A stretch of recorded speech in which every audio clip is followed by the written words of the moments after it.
Bom dia, meus amados irmãos, a graça e a paz do nosso bondoso Deus e o amor do nosso Senhor e Salvador Jesus Cristo esteja constante e abundantemente em nossos corações, nos fazendo crescer no conhecimento e nessa graça maravilhosa que o Senhor derramou sobre todos nós. Amados, vamos à nossa lição bíblica de hoje, quarta-feira. Ontem, na terça-feira, nós vimos dois versos bíblicos, Quando Cristo disse bem claro que o Pai amava aos discípulos, porque os discípulos passaram a amar Jesus Cristo, Amava Jesus Cristo. Tem um ditado que diz que quem beija o meu filho adoça a minha boca, Quem ama o meu filho me ama também, obviamente, E aí Cristo disse para eles: olha, eu saí do Pai, e vim aqui ao mundo, agora estou saindo do mundo e volto para junto do meu Pai, dizendo isso aos discípulos, Os discípulos agora já preparados para ver o cumprimento da promessa que Cristo diz assim: olha, chegará o tempo em que eu não vos falarei através de figura, falarei diretamente, E então os discípulos agora, depois que ouviu Cristo falar isso, que o Pai amava eles, porque eles amavam a Cristo, Cristo estava saindo da terra e voltaria para o lado de Deus, para estar ao lado de Deus, Cristo já tinha dito para eles, por exemplo, que tudo que Cristo falava era aquilo que ele tinha aprendido com o Pai, tinha ouvido do Pai, e agora os discípulos vão dar uma declaração, Então, o que disse os discípulos em resposta àquela fala consoladora de Jesus? Aqui a sétima pergunta. João 16, 29 diz assim: disseram os seus discípulos: eis que agora falas abertamente, e não por figura alguma. Que coisa, Parece que naquele momento ali, o poder de Deus estava... estava o poder de Deus ali, não só em Cristo, que estava constantemente, mas o poder de Deus também tocou ali a mente dos discípulos, que eles conseguiram entender, conseguiram perceber que Cristo não estava usando de parábolas naquelas últimas palavras, Estava usando de uma linguagem direta, De uma linguagem direta, mais fácil, apesar que tinha um pouco ainda, de uma linguagem espiritual, mas falava de forma direta a eles, porque eles, estando ungidos com o Espírito Santo, é como se aquela linguagem de Cristo em parábolas fosse uma linguagem direta. Eles disseram: olha, agora sim, a gente está entendendo, como se o Senhor estivesse falando, o Senhor está falando diretamente, ou como se o Senhor estivesse falando diretamente. Olha, a Bíblia diz que tudo que Cristo falou foi através de parábola. E se eles estão dizendo aí agora, o Senhor fala abertamente, é porque eles estão entendendo. Não porque Cristo deixou de falar numa linguagem espiritual profunda, mas porque agora eles estavam entendendo de forma direta. O problema não era a forma como Cristo falava, o problema eram as pessoas que não buscavam ter o Espírito de Deus em suas mentes para compreender. E naquele momento ali, os discípulos começam a entender. Assim como Pedro, algum tempo antes desse momento, Cristo perguntou assim: o que diz o povo quem eu sou? Aí Pedro fala: tu és o Cristo, o Filho do Deus vivo.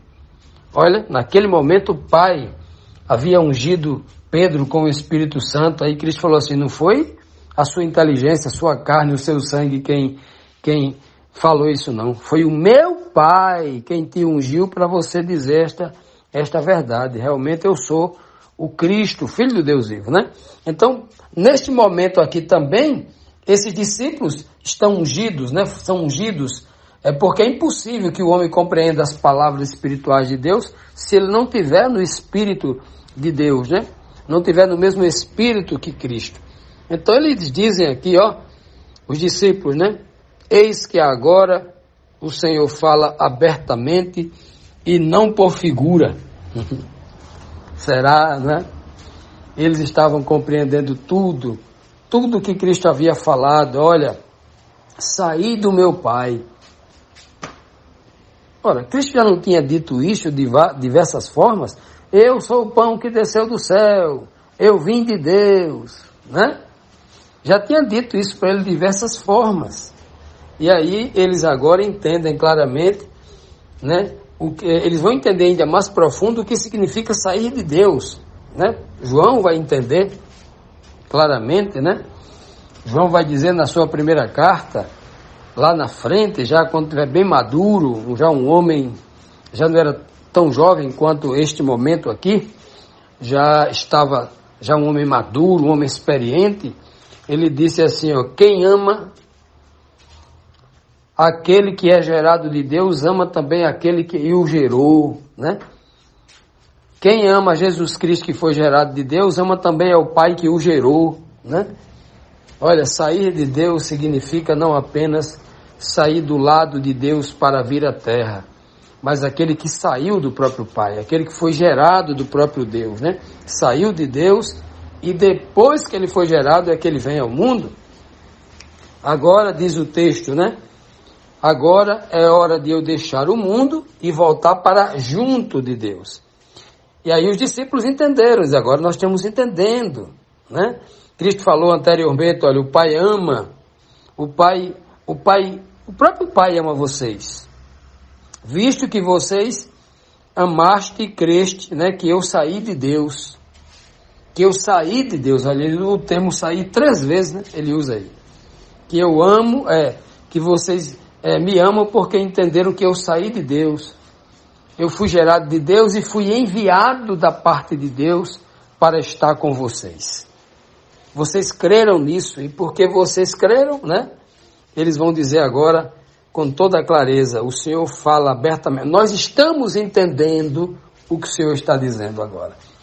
Realmente o Senhor saiu de Deus. E nós vamos ver, obviamente, na continuidade desta fala aqui dos discípulos, vamos ver a grande prova disso. A grande prova de que os discípulos realmente estão entendendo o que Cristo está dizendo para eles, né? É uma linguagem aparentemente simples, uma linguagem aparentemente direta, mas muito rica em conhecimento que Cristo estava transmitindo. E eles testemunham ali, com a própria boca, que estão entendendo, e a grande prova disto é o que vai se suceder lá na frente com esses discípulos, né? Dando grande testemunho, né, do poder de Deus na vida deles. O próprio Pedro, lá no livro de Atos, capítulo 2, a gente vê Pedro ali pregando para aquela multidão. A gente até desconhece, né? Porque fica uma surpresa, a gente olhando assim, parece que é o Jesus falando. A forma como prega, a forma bem concatenada, uma linguagem muito clara do livro de Atos, capítulo 2, ele citando de forma coerente os profetas como se fosse um doutor da lei, como se fosse alguém que conhecia bem as profecias. É assustador vendo Pedro ali falar daquela forma, porque era um homem ignorante. E de repente ele veio pregando daquela forma ali. Isso é o que é a unção do Espírito Santo na vida do homem. Continuando, amados, vamos aqui para a próxima pergunta, a 8ª pergunta, que nos traz aqui o seguinte questionamento. Que poderoso testemunho deram os discípulos de Jesus, né, logo após, porque isso que eles falaram anteriormente já é um testemunho. O Senhor está falando abertamente, a gente está entendendo tudo, né? Então, que poderoso testemunho eles vão dizer agora, né? Mostrando que realmente eles estavam ali sobre a influência do poder de Deus, do Santo Espírito de Deus. Olha, no versículo 30 agora, 16, verso 30, diz assim, a pergunta, que poderoso testemunho deram os discípulos de Jesus? E o verso diz assim, agora conhecemos que sabe todas as coisas, e não necessitas de que alguém te interrogue. Por isso, cremos que saíste de Deus. Agora eles confessam com a própria boca, tu realmente, né, nosso mestre, Senhor Jesus, saíste de Deus. Agora nós cremos, ele diz bem claro aqui, ó, e nós sabemos agora também que o Senhor sabe todas as coisas. Muita gente pega esse verso aqui para dizer que Jesus Cristo aqui é onisciente, é como Deus o Pai, onisciente, né? Os discípulos não estão dizendo isso. Os discípulos estão querendo dizer que Jesus Cristo tem conhecimento de todos os planos de Deus. Jesus sabe tudo o que vai acontecer porque Deus o revelou. Que Jesus é o enviado de Deus, que Jesus saiu de Deus. Logo, Jesus sendo o enviado de Deus, ele sabe toda a mensagem que Deus mandou dizer. Para ele dizer tudo isso, Jesus precisa saber de tudo o que vai acontecer, como vai acontecer. Ou seja, Jesus Cristo sabe todas as coisas que os seres humanos precisam saber. Porque o Pai lhe deu todo o poder, toda a autoridade para que ele realizasse esta grande obra, esta preciosa missão.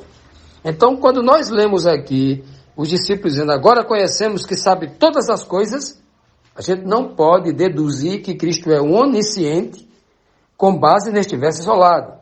Porque nós precisamos levar em consideração todos os versos anteriores. Quando Cristo diz, né? Eu não julgo nada. Verso João 5,30. Eu não julgo nada. Eu só julgo aquilo que ouço do meu Pai. Não é? Ele diz, no verso 19 do capítulo 5, o filho não pode fazer nada de si mesmo. Ele só faz aquilo que aprende com o Pai, e o Pai ama tanto ele que mostra como faz, como é, tal, né? Ele vai dizer isso. Ele vai dizer também no capítulo 12, versículo 49 e 50, no livro de João, ele vai dizer de novo, olha, as palavras que eu digo a vocês não são nenhuma minhas. Então, o que o meu Pai vai revelando na minha mente, me ensinando, eu estou passando para vocês. Então, quando os discípulos dizem isso e entendem o que Cristo já havia falado anteriormente, e ele diz assim, o Senhor sabe todas as coisas, né? Os discípulos, por exemplo, depois que foram batizados com o Espírito Santo, lá no Pentecoste, né? E era guiado pelo Espírito de Cristo, também nós poderíamos dizer que eles sabiam todas as coisas necessárias para realizar aquela obra que Cristo mandou realizar, né? Não é assim? Senão Pedro não saberia o que estava acontecendo com Ananias e Safira, que estavam ali realmente tentando enganar o Espírito de Cristo, o Espírito de Deus em Pedro, fez com que revelasse na sua mente que eles estavam mentindo, estavam enganando. Então eles sabiam o que iria acontecer. Pedro sabia o que iria acontecer quando chegou lá no templo, lá em Formosa, e ele viu um aleijado na porta pedindo esmola. Ora, Pedro só mandou ele se levantar porque escutou uma voz antes, né, dizendo para ele, olha, manda esse aleijado se levantar que ele vai se levantar. Então ele começa a saber das coisas. O que faz o homem saber das coisas é o poder do Espírito de Deus no homem, o único onisciente que revela o futuro, revela todas as coisas aos seus servos. E o maior de todos os servos aqui na terra é o seu filho na condição de filho do homem. Isaías chama o Messias de o servo de Deus que viria, né? E Jesus Cristo, né, sempre deixou muito claro isso. Cristo falava e fazia apenas aquilo que o Pai lhe orientava, lhe dava poder para que ele fizesse em todos os momentos da sua vida.